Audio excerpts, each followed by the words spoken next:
ایسا دیکھتے ہیں کہ انٹریکشن ہوتی ہے ہماری آپس میں، اور اس سے کیا ہوتا ہے بہت ساری چیزیں جو ایکسپیرینس یا بٹر ایکسپیرینس میں انوالو ہوتی ہیں وہ ایک دوسرے سے انفارمیشن کی شکل میں شیئر کر لیتا ہے. بعض انفارمیشن میں نے دیکھا ہے مجھ سے زیادہ جو لوگ ٹریننگ لینے آتے ہیں ان کے پاس مجھ سے بھی زیادہ انفارمیشن ہوتی ہے. بعض دفعہ میں ایسا ہوتا ہے تو انفارمیشن ہم شیئر کریں گے. اور دوسرا میرا پوائنٹ کہ میں لیکچر دینے نہیں آتا، لیکچر لینے آتا ہوں جس طرح آپ لیکچر لیتے ہیں، تو ہم اکٹھے لیکچر لیں گے انشاءاللہ. ٹھیک ہے. میرا تیسرا پوائنٹ کہ یہ انفارمیشن جو ہے نا 2 اسٹیپ انفارمیشن ہے. First step simple briefing on this subject matter, اور second step you can ask any question on the concern. میں یہ کہنا چاہ رہا ہوں کہ پہلے چند ایک موٹی موٹی باتیں میں کروں گا، اور دوسرے اسٹیپ میں آپ نے خوب مجھ پر سوالات کرنے، خوب سوالات کرنے. آپ کو اوپن ہے کہ آپ نے خوب سوالات کرنے ہیں. میں نے تیسری دفعہ یہ فکرہ بولا ہے، تو کیا میں آپ سے کائنڈ پرمیشن لے سکتا ہوں کہ چھوٹے چھوٹے سوالات میں بھی آپ پر کر سکتا ہوں یا نہیں؟ ہاں یا نہ میں آپ نے بتایا. یہ صرف 4 بندے جو فرنٹ پر ہیں یہی صرف پڑھ رہے ہیں، یہی لیکچر لے رہے ہیں، باقی نہیں لیکچر لے رہے ہیں. ہاں یا نہ میں بتائیں کہ کیا آپ پر میں سوال کر سکتا ہوں؟ جی. تو میرا پہلا سوال آپ پر، جناب یہ کائنات جو بنی ہے اس میں انسان کو اللہ نے پیدا کیا ہے، تو کیا انسان کو اللہ پاک نے چور ڈاکو پیدا کیا؟ میرا دوسرا سوال چھوٹا سا کہ اگر انسان کو اللہ پاک نے چور ڈاکو نہیں پیدا کیا تو کیا انسان کا پیدا کرنے کا طریقہ کار ایک ہی ہے؟ بادشاہ ہو، فقیر ہو، غریب ہو، امیر ہو، سب کا پیدا کرنے کا طریقہ ایک ہی ہے انسان کا یا مختلف ہیں؟ تو پھر ہم جو ہے نا یہ پوچھنا چاہ رہے ہیں کہ انسان کو تو اللہ پاک نے یار پاک پیدا کیا ہے، جگہ جگہ لکھا ہوا ہے کہ پاک پیدا کیا ہے، تو انسان کے اندر یہ ساری خرابیاں کہاں سے آتی ہیں؟ یہ ساری برائیاں کہاں سے آتی ہیں؟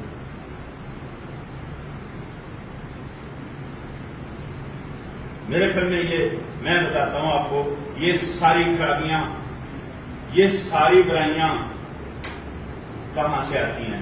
یہ ساری خرابیاں انسان ماحول سے سیکھتا ہے. اور جس کو عام زبان میں آپ لوگ کہہ دیتے ہیں، ہم لوگ کہہ دیتے ہیں کہ معاشرہ ٹھیک نہیں ہے، ماحول ٹھیک نہیں ہے. یہ کہتے ہیں ہم کہ نہیں کہتے؟ یعنی صرف اپنے آپ کو بچا رہے ہوتے ہیں، باقی ماحول ٹھیک نہیں ہے، معاشرہ ٹھیک نہیں ہے.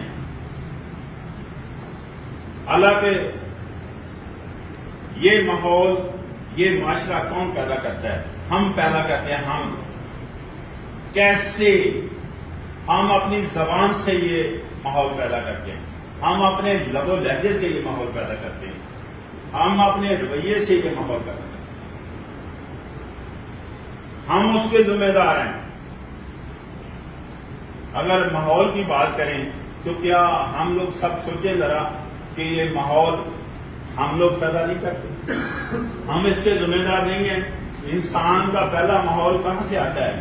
انسان کے گھر سے پہلا ماحول شروع ہوتا ہے، جس میں واضح ہم 3 چیزیں سیکھتے ہیں. ایک چیز بولنا چلنا ہم سیکھتے ہیں، دوسری چیز چلنا پھرنا ہم سیکھتے ہیں، تیسری چیز کھانا پینا سیکھتے ہیں. تو میں یہ کہنا چاہ رہا ہوں اگر بولنے چلنے میں ڈسپلن ہو، کھانے پینے میں ڈسپلن ہو، چلنے پھرنے میں ڈسپلن ہو، تو کیا ہماری زندگی میں ڈسپلن نہیں آئے گا؟ ہمارے اندر بہتری نہیں آئے گی؟ اگر 3 چیزوں میں بہتری ہو تو ہمارے اندر بہتری ہوگی. یہ ایک انسان کی بات کر رہا ہوں، یہ ہم اپنی بات کر رہے ہیں، اپنی، کہ ہمارے اندر اگر بہتری آئے تو پورے معاشرے میں بہتری آتی ہے، پورے ماحول میں بہتری آتی ہے. ہم اپنے اندر تو بہتری لانے نہیں چاہ رہے، ہم اپنے اندر بہتری نہیں لانا چاہ رہے. ہم اپنے اندر بہتری لانے کی بجائے ہم انگلیاں کھڑیاں کرنا چاہ رہے ہیں کہ جناب وہ ماحول ٹھیک نہیں ہے، وہ معاشرہ ٹھیک نہیں ہے، وہ ٹھیک نہیں ہے. دوسروں پر تنقید کرنا بہت آسان سمجھتے ہیں، اور بعض دفعہ تنقید اس لیول پر لوگوں پر کرتے ہیں بغیر سوچے، بغیر سمجھے، بغیر جانے اور بغیر حالات و واقعات جانے، بغیر ماحول جانے ہم ان کو تبدیل کرنا شروع کریں؟ کیا ایسا نہیں کرتے ہم؟ بغیر سوچے سمجھے، بغیر جانے، بغیر حالات و واقعات کسی کے جانے اس کے بارے میں تنقید کرنا شروع کر دیتے نہیں؟ کبھی اصلاح ہوتی دیکھی ہے آپ نے تنقید پر؟ پورے معاشرے میں ایک دوسرے پر ہم تنقید کرتے ہیں، کبھی اصلاح ہوئی ہے اس کی؟ ہونا تو یہی چاہیے تھا نا، کوئی اصلاح ہوتی ہماری اس کے، اس سے کبھی بھی اصلاح نہیں ہوتی۔ اس سے کیا ہوتا ہے؟ بدمزگی اور انتشار پیدا ہوتا ہے معاشرے میں، شر پیدا ہوتا ہے معاشرے میں، اور وہ شر بعض دفعہ کفر کی طرف لے جاتا ہے، بعض دفعہ لڑائی جھگڑے کی طرف لے جاتا ہے۔ ہزاروں لڑائیاں ایسی میں نے دیکھی ہیں جس میں کوئی لین دین نہیں ہے، صرف اس نے اس پر تنقید کی، اس نے اٹھ کر اس پر تنقید کر دی، پھر دوبارہ اس نے پہلے نے اس کے ماں باپ پر تنقید کر دی، دوسرے نے اس کے ماں باپ کے پیچھے کا بہت دال پر تنقید کر دی، یہاں تک کہ بات آگے نکل گئی اور اس کے جنم پر بھی اعتراض کر دی۔ کیا کبھی ہم نے سوچا ہے لوگوں پر تنقید کرنے کا ہمیں حق حاصل ہے؟ لوگوں کے بارے میں ہم جواب دہ ہیں؟ کیا کبھی ہم نے سوچا ہے کہ ہمیں اپنی اصلاح کرنے کے لیے کہا گیا ہے؟ یہ وہ سوال ہیں جو قرآن میں لکھے ہوئے ہیں، اس کا جواب قرآن پاک میں لکھا ہوا ہے کہ ہمیں اپنی اصلاح کرنی چاہیے۔ اپنی اصلاح ہمیں ہمارے بارے میں پوچھا جائے گا، ہمیں دوسروں کے بارے میں نہ تنقید کرنے کا کوئی حق ہے، نہ دوسروں کے بارے میں جواب دیں ہم۔ یہ قرآن پاک میں لکھا ہوا ہے، جس کو آسان کر کے اللہ کے پیارے نبی نے ہم تک پہنچایا ہے۔ پھر بزرگان دین جتنے بھی ہیں، سید وارث شاہ لے لیں، بابا بلے شاہ لے لیں، حضرت سلطان باہو لے لیں، میاں محمد بخش لے لیں، ان لوگوں نے، بزرگان دین نے یہ بہت ہی آسان زبان میں اور مقامی زبان میں یہ بتایا ہوا ہے کہ قرآن یہ کہہ رہا ہے، اللہ کے پیارے نبی یہ کہہ رہے ہیں، اور اللہ کے پیارے نبی ہوں یا قرآن ہو، یہ کس کا حکم ہے؟ یہ اللہ پاک کا حکم ہے۔ یہ کون بتا رہے ہیں ہمیں؟ اولیاء کرام، ولی اللہ کے۔ نہ قرآن کو دیکھا، نہ اللہ کے پیارے نبی کی بات پر ہم جاتے ہیں، اور نہ اولیاء کرام کو ہم نے اسٹڈی کیا۔ ان چیزوں کی نشاندہی انہوں نے کی ہوئی ہے۔ اللہ کیا حکم دے رہا ہے ہمیں؟ سوچیں ذرا، ہم سب بیٹھے ہوئے ہیں، میں نے بتایا لیکچر دینے نہیں آتا، لیکچر لینے آتا ہوں، آپ بھی لیکچر لے رہے ہیں۔ مجھے بتائیں کہ نماز جب ہم پڑھتے ہیں، کبھی ہم نے سوچا کہ ہمارا اللہ سے کیا کلام ہو رہا ہے؟ کبھی باخلا میں صبح بھی نماز پڑھ کر آیا ہوں، مجھے صبح بھی یہ پتا نہیں ہے کہ کیا میں نے پڑھا۔ ہم تو دور ہی ہوتے جاتے ہیں، جو سینٹر پوائنٹ ہے اس سے دور ہوں گے تو رزلٹ کیا نکلے گا؟ جو ہمارا ریفرنس ہے اس سے دور ہوں گے تو کیا رزلٹ نکلے گا؟ ظاہر ہے، پتا چل رہا ہے میری بات کا؟ کچھ رزلٹ نہیں نکلے گا، ہم مارے پھریں گے، بے روی کا شکار ہوں گے، جس سے معاشرے میں شاری پھیلے گا، انتشار پھیلے گا، بدمزگی آئے گی، اور الٹا ہمیں کسی نے گائیڈ نہیں کیا کہ یار لوگوں کے بارے میں ہم جواب دہ نہیں ہیں، لوگوں کے بارے میں ہم جواب دہ نہیں ہیں، ہم تو اپنے بارے میں جواب دیں۔ لیکن یاد رکھیں، اپنے اندر اگر صلاح ہو تو پورے معاشرے میں صلاح ہوتی ہے۔ جس طرح آپ کے سامنے ہیں، کہتے ہیں جی ایک مچھلی پورے دریا کو گندا کر سکتی ہے، یہ تو دانشور کہہ رہے ہیں نا، ایسا ہی ہے۔ قرآن پاک میں لکھا ہوا ہے جناب، انسان کے جسم کے اندر ایک ایسا گوشت کا ٹکڑا ہے، ایسا گوشت کا لوکڑا ہے، اگر اس میں خرابی آئے تو پورے جسم میں خرابی آتی ہے، اور اگر اس میں بہتری آئے تو پورے جسم میں بہتری آئی۔ دیکھیں حکم ہے نا اللہ کا، لکھا ہوا ہے نا، قرآن پاک میں لکھا ہوا یہ۔ اس کا مطلب اشارتاً تو بات یہی ہے نا کہ ایک انسان اگر معاشرے کو بگاڑ رہا ہے، ایک انسان معاشرے کی اصلاح نہیں کر سکتا۔ اس کا مطلب ہمارے پاس میں ہے. پھر معاشرے کی اصلاح کرنے کے لیے ہم اپنی اصلاح کریں گے تو معاشرے کی اصلاح ہوگی نا. ہم تو اپنی اصلاح کرنا ہی نہیں چاہ رہے نا. ہم تو دوسرے لوگوں کے بارے میں باتیں کر کے ٹائم ضائع کر رہے ہیں اپنی اور اپنی توانائی ضائع کر رہے ہیں. یہ دونوں اللہ کی نعمتیں ہیں جو کہ انسان کو اللہ نے دی ہے، ایک ٹائم اور ایک طاقت توانائی. یہ طاقت توانائی کوئی خاص بات نہیں میں جس پر بات کر رہا ہوں. یہ میں بول رہا ہوں تو یہ طاقت ہی ہے نا، یہ توانائی ہے نا جس کے تحت بول رہا ہوں. تو یہ کس نے دی ہے مجھے؟ اللہ نے یہ سہولت دی ہے نا. ٹائم بھی اللہ نے دیا ہمیں کہ جناب ہم آپ سے بات کر سکیں.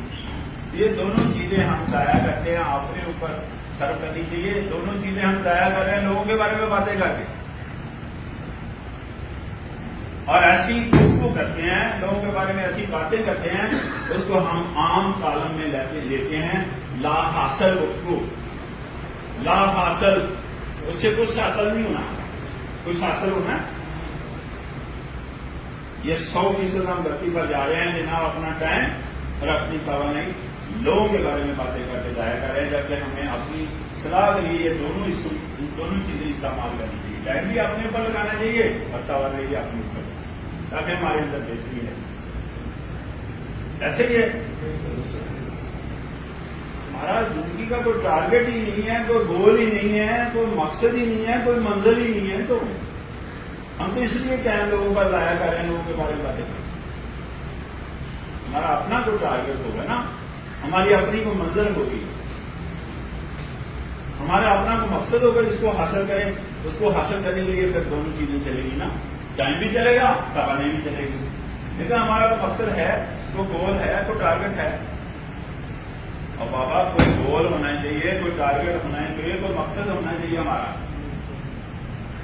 تو یہ گول، یہ منزل، یہ ٹارگیٹ، اس کے بارے میں سمت کا تعین کرنا ہے. سمت کا تعین کرنا ہے. سمت کا تعین، منزل کا تعین، گول کا تعین، ٹارگیٹ کا تعین تب ہوگا جب میری اور آپ کی سوچ بہتر ہوگی. میری اور آپ کی سوچ بہتر ہوگی.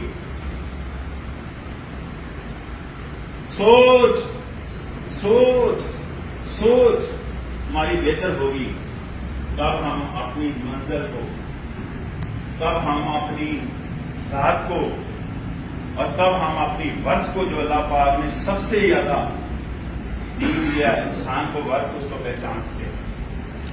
ورث کو پہچاننے کے لیے کیا چیز چاہیے؟ سوچ. سوچ منزل کو، ٹارگیٹ کو حاصل کرنے کے لیے کیا چیز چاہیے؟ سوچ. اتنا سوچ پر میں زور دے رہا ہوں. سوچ کیا کرتی ہے؟ سوچ کمانڈ کرتی ہے ہماری کمیونیکیشن پر. ہماری کمیونیکیشن پر سوچ کمانڈ کرتی ہے. اور کمیونیکیشن کس پر کمانڈ کرتی ہے؟ ہمارے رویے پر. اور رویہ کس پر کمانڈ کرتا ہے؟ پورے معاشرے پر. تو پورے معاشرے پر کمانڈ کرنے کے لیے، پورے معاشرے کو کنٹرول کرنے کے لیے ہم نے کیا چیز بہتر کرنی ہے؟ سوچ. سوچ کیا کرے گی؟ ظاہر ہے وہ ہمیں باؤنڈ کرے گی اچھی گفتگو پر. اچھی سوچ کا مالک اچھی گفتگو کرتا ہے، اس کا رویہ اچھا ہوتا ہے، وہ اچھا معاشرہ قائم کر لیتا ہے، اچھا ماحول پیدا کر لیتا ہے. ماحول کا تعلق ہے ان چیزوں سے. ماحول کا تعلق ہے تو میں نے آپ کو بتایا ماحول کا بڑا گہرا تعلق ہے انسان کی لائف کا، بہت گہرا تعلق ہے. آپ سوچیں ذرا کہ انسانی رویے پر بہت گہرا اثر ہے ماحول کا. ورنہ انسان کو تو اللہ نے پاک پیدا کر دیا ہے. اب ماحول کا تعلق انسانی صحت سے ہے، ماحول کا تعلق انسانی رویے سے ہے. اور جب انسانی صحت کی بات کریں تو یہ دونوں چیزیں زیر بحث آتی ہیں، ماحول اور انسانی رویہ. اس کا مطلب تینوں کا آپس میں انٹریکشن ہے، ایک دوسرے پر اثر انداز ہو رہے ہیں، ایک دوسرے پر امپیکٹ ہے ان کا. ماحول کا ڈائریکٹ انسانی رویے پر امپیکٹ ہے، انسانی رویے کا ماحول پر امپیکٹ ہے. اور دونوں کا انسانی صحت سے